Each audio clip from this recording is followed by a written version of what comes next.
চাকরি সহ বিভিন্ন ব্যক্তিগত প্রয়োজনে আমাদেরকে ইমেল ব্যবহার করতে হয়। সো ইমেল কীভাবে কপি করতে হয় সেটা যদিও সাধারণ বিষয় হলে অনেকেই দেখা গেছে সঠিকভাবে বুঝতে পারে না। সো এই ভিডিওতে আমি তাদের জন্যই শেয়ার করব। সাপোজ আপনি ইমেল অ্যাপে চলে যাবেন, এখান থেকে আপনার ইনবক্সে যে ইমেলগুলো আছে সেগুলো অথবা সেন্ড আইটেমে যে ইমেলগুলো আছে আপনি সেগুলোই কপি করতে পারবেন।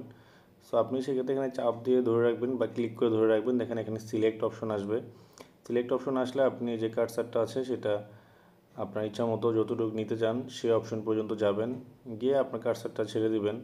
ছেড়ে দিলেই দেখেন আপনার এখানে কপি, শেয়ার, সিলেক্ট অল তিনটা অপশন চলে আসবে। সিলেক্ট অল হচ্ছে আপনি সকল কিছু সিলেক্ট হয়ে যাবে, আর কপি হচ্ছে আপনি যতটুকু চান অতটুকু কপি করবেন। তারপর আপনি এখানে টুতে নতুন একটা কম্পোজ মিলে যাবেন।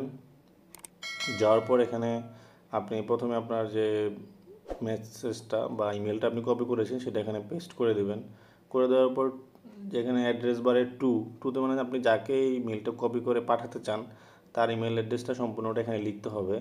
তারপর আপনি এখানে সাবজেক্ট দিবেন আপনার ইচ্ছা মতো যে আপনি কী পারপাস এটা পাঠাচ্ছেন বা এটাতে কী আছে, সে সাবজেক্ট লাইনটা দেখে হয়তো বুঝতে পারে যে আপনি এটাতে এই ইমেলটা পাঠাচ্ছেন। তারপর সাবজেক্ট লাইনটা লিখে আপনি ইমেলটা সেন্ড করে দিলে সাথে সাথে তার কাছে ইমেলটা চলে যাবে।